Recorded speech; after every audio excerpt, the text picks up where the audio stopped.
Assalamualaikum warahmatullahi wabarakatuh. Semangat pagi teman-teman. Hari ini IHSG-nya Rp7.097. Jadi kondisi di hari ini itu menurun dibandingkan dengan hari kemarin. Makanya kemarin saya sampaikan di konten terakhir itu IHSG bertahan ya, bukan IHSG naik. Karena euforia di tanggal 25 Maret itu adalah hari pertama kita open market. Dan sudah banyak yang masuk, sisa-sisa THR-an bisa ditradingkan lagi. Yang kemarin pegang cash, narik cash sebelum liburan, mulai open posisi lagi. Nah, 2 hari terakhir itu turun karena asingnya mulai buang barang ya. Hari ini sekitar 1,93 triliun asing keluar. Jadi ya wajar-wajar saja kalau IHSG-nya turun. Terus movernya atau top value itu ada di BCA, tumben sekali ini 1,9 triliun. Kemudian BBRI, Dewa, Bumi tinggal 400 miliar sehari, yang biasanya sampai 2 triliun, sepi sekarang. ENRG, BMRI, Antam, BBNI, ADI, Telkom, dan seterusnya. Ya. Asing buang 1,13 triliun di Bank BCA hari ini. Ya, suasana masih belum stabil ya. Jadi wajar kalau banyak yang mengamankan. Ya, sifatnya mengamankan aset. Jadi kalau pada keluar hari ini pada masih narik, jual-jualan, itu lazimnya terjadi seperti itu karena di bursa dunia pun juga pada merah. Kebetulan aja IHSG kemarin pas libur karena kita sedang merah-merahnya kemarin itu karena kita masih liburan. Hari ini saya akan bahas laporan keuangan terbaru. Ini masih tetap lanjut saja, ringan-ringan saja. Ada RALS dan KKGI. Jadi KKGI sudah rilis laporan keuangan, bahkan juga rilis public expose ya, di mana pilar bisnisnya kalau yang belum tahu KKGI atau Rain Group ini mining, renewable energy dan properti. Tapi yang paling besar adalah di mining. Yang paling penting di tahun 2025 mereka produksi sekitar volumenya 3,5 juta ton. Ya, turun jauh banget dibandingkan 2024 yang 5,92 juta ton. Sales volume dari 6 ke 3,5, jadi 6,2 ke 3,5, hampir 50%. Secara volume juga turun jauh. Ini ekspornya dia paling besar. Ekspor ke Cina 17%, ke India, kemudian ada domestik itu 42%. Lalu ini cost-nya, artinya biaya produksinya, itu sebenarnya sudah turun ya dari 2024 ke 2025, 28 ke 27, tapi penurunan cost-nya ini tidak sebanding dengan penurunan average selling price-nya dia, di mana turunnya sampai 20% ini, 51 ke 41, turun $10 per ton.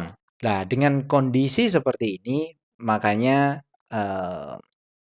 gross profit secara total atau net profit di tahun 2025 itu turunnya jauh banget ya, minus 94% dibandingkan 2024. Lah, berapa harga wajarnya dia nanti kita hitung atau kita lihat di belakang. Ini rasio-rasionya, gross profit yang biasanya 31% jadi 17%, operating profit jadi biasanya 19% jadi 3,7, net profit. Nah, tapi bagusnya adalah ketika operating profitnya cuma 3, net profitnya itu masih bisa dipertahankan. Beda jauh ya. Ini 19, ini 12. Artinya ada 8 persenan, setuju nih ya, 7 persenan yang dari operating ke net profit. Tapi kalau di sini bukan cuma tidak 7 ya, bukan 7. 3,7 ke 1,33 ya, berarti sekitar 2 persenan. Ini menarik nih. Jadi manajemennya masih bisa mempertahankan itu menjadi positif ya, tidak minus. Itu bagus. Artinya ada usaha di. Nah, itu untuk KKGI dan ini laporan keuangannya. Kalau ngelihat kasnya ada 42 juta dolar, masih lumayan oke, masih lumayan banyak. Aset lancar ini dari sisi kas, kemudian aset tidak lancar naik, bagus. Selanjutnya Saldo laba ini yang belum ditentukan penggunaannya turunnya cuma sedikit ya, 188 juta dolar ke 180. Terus ada pendapatan usaha. Nah, ini 326 ke 153 juta dolar. Laba kotornya pun juga turun drastis ya seperti yang ada di sana. Lain-lainnya sih kira-kira oke. Nah, kemudian selanjutnya ada RALS. RALS ini drop. Hari ini kayaknya harganya juga turun ya, jauh banget di 7,56%. Ini di midday tadi, transaksi jam 2-an. Menarik karena laporan keuangannya di kuartal terakhir itu minus. Jadi net profitnya ini minus 1,8 rupiah EPS-nya atau net profitnya minus 8 billion. Yang awalnya itu plus tiba-tiba Q4 minus dan dibanting hari ini ya lumayan. Nah, berapa sebenarnya harga wajarnya dari yang minus tadi itu? Nanti kita lihat ya. Kas ini ada 1,4 triliun. Gede sebenarnya secara kas karena 1T ke 1,4. Aset lancarnya tapi turun karena ini ada investasi jangka pendek yang berubah. Jadi kayaknya ini dimasukkan ke saham atau gimana nggak ngerti. Harus dicek lebih detail di sana. Tapi intinya adalah RALS ini punya cash. Kemudian aset tidak lancar 17 ke 1,9 ini oke. Kemudian total aset 49 ke 47 ada penurunan. Liabilitas posisinya bagus karena kecil ya. Liabilitas hanya 700-an miliar dibandingkan cashnya dia yang besar sekali dan utang-utang itu hanya utang usaha.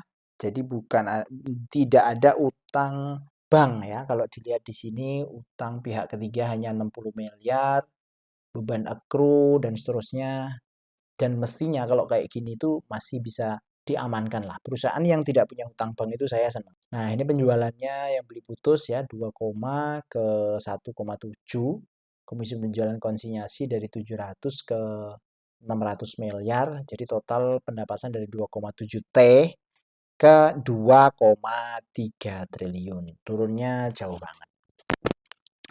Tapi beban pokok penjualan yang ya terjadi di sini pun itu masih bisa dipertahankan. Jadi 1,3 ke 1,1 sehingga laba brutonya itu masih lebih nggak terlalu turun drastis ya, nggak seperti ini ya. 2,7 ke 2,3 kan berarti 400 miliar. Kalau yang ini turunnya hanya sekitar 100 miliaran ya. Terus dipotong-potong ada beban-beban dan seterusnya sehingga laba usahanya. Nah, ini laba usaha agak turun drastis karena beban-beban belum signifikan bisa dipotong walaupun ada other income yang naik ya 109 miliar ke 137 sehingga total-total di laba tahun berjalan dari 314 ke 265 dan laba per sahamnya dari 52 ke 44 rupiah per lembar saham. Nah, kondisinya gimana? Langsung saja kita cek di screener kita. Nah, ini RAL sudah diupdate. Kemarin itu kita sempat kasih estimasi sekitar 10% ya RAL. Waktu itu kalau tidak salah, nah ini waktu itu 47 ya, 47 ini adalah EPS terendahnya dia. Kita sudah kasih worst case malah lebih rendah lagi. Jadi enaknya begitu kalau kita sudah worst case estimasi itu sudah yang terendah. Justru kayak kemarin LPPF itu kita kasih estimasi paling rendah, tapi ternyata hasilnya lebih baik ya daripada estimasi kita. Kalau RALS ini tidak ada perlakuan khusus karena di historicalnya dia itu nggak ada kuartal 4 itu tiba-tiba minus tuh selama 3 tahun terakhir lah minimal. 22, 23, 24 itu nggak pernah minus gitu. Nah, cuma ini kok tiba-tiba minus. Apakah karena kuartal 3 sama dia digedein? Biasanya kuartal 3 kecil-kecil kan? 5, kemudian 8 billion gitu kan. Kemudian 12. Nah, tiba-tiba kemarin kuartal 3 itu 43. Sehingga beban di kuartal 4 sepertinya itu jadi lebih berat sehingga jadinya minus. Makanya hari ini agak kebanting. Mungkin ada yang FOMO. Waduh, minus nih. Nah, kan biasanya gitu. Kalau berita-berita kan laba RALS anjlok dibandingkan kuartal 4 2024. Nah, gitu.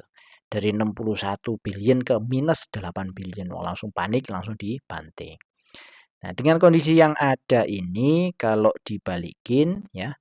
Nah, ini ya 37 kalau payout rasionya masih 95%, itu posisinya akan 8,1%.